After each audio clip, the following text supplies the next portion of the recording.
बोलिए मन का पाखोय औरन को शीतल करें आप शीतल हों।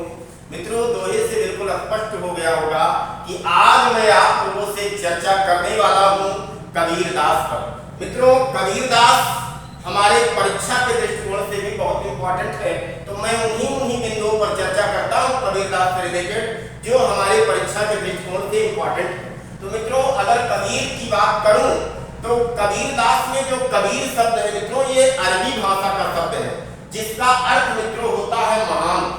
इनका जन्म मित्रों काशी में हुआ था, संवत 1455 विक्रमी में मित्रों हुआ था। अगर मैं सन की बात करूं तो जो संवत में होता है उसी में से जब मैं 57 घटा देता हूं तो मित्रों हमको सन में प्राप्त हो जाता है। तो अगर इनका जन्म सन में प्राप्त करना होगा तो इसी 1455 में से आप 57 घटा दीजिएगा, सन में प्राप्त हो जाएगा।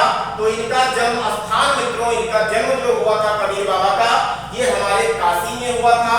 कबीर बाबा हमारे निर्गुण काव्य धारा के ज्ञानाश्रयी शाखा के मित्रों ये हमारे सर्वश्रेष्ठ कवि थे। और एक बात बता दूं, कबीर बाबा कबीरदास बिल्कुल अनपढ़ कवि थे।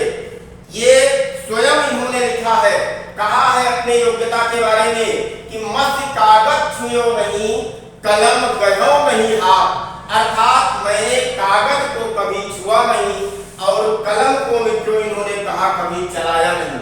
मित्रों, इनके जो पिता माने जाते हैं वो नीरू माने जाते हैं और कहीं कहीं इनका पिता अली भी मिलता है। मित्रों हम जानते हैं कि इनके जन्म के विषय में बड़ा विवाद है कि ये हिंदू थे कि मुस्लिम थे। तो मैं बहुत ज्यादा चर्चा यहाँ विस्तृत नहीं करूंगा, नहीं तो वीडियो लंबा हो जाएगा। तो इनके पिता जो थे वो बेटा नीरू थे तथा इनकी माता जो थी वो नीमा थी। इनकी पत्नी का नाम लोई था। इनके जो बच्चे थे, 2 बच्चे थे, एक लड़का और एक लड़की। लड़का का नाम कमाल था तथा लड़की का नाम कमाली था। इनके जो गुरु थे वो धर्मदास थे, लेकिन मुसलमानों के अनुसार इनके गुरु जो मानते हैं वो मित्रों शेख तकी माना जाता है।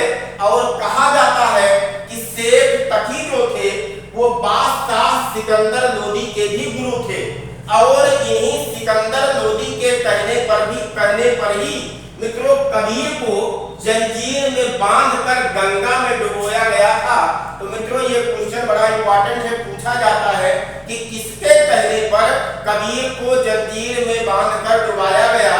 तो मित्रों वो थे हमारे बादशाह सिकंदर लोदी।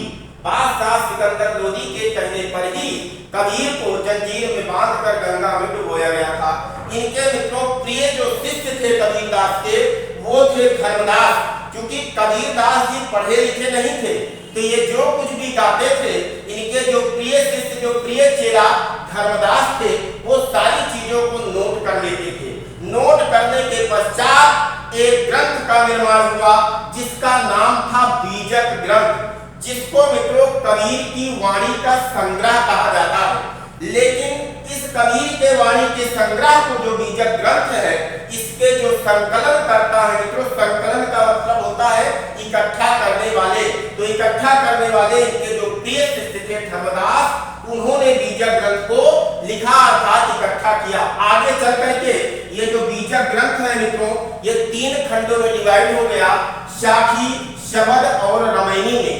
तो मित्रों अगर मैं इनके भाषा की बात करूं कबीरदास के, तो मित्रों कबीरदास की जो भाषा थी वो सरुक्कड़ी थी और पंचमेल खिचड़ी भी थी।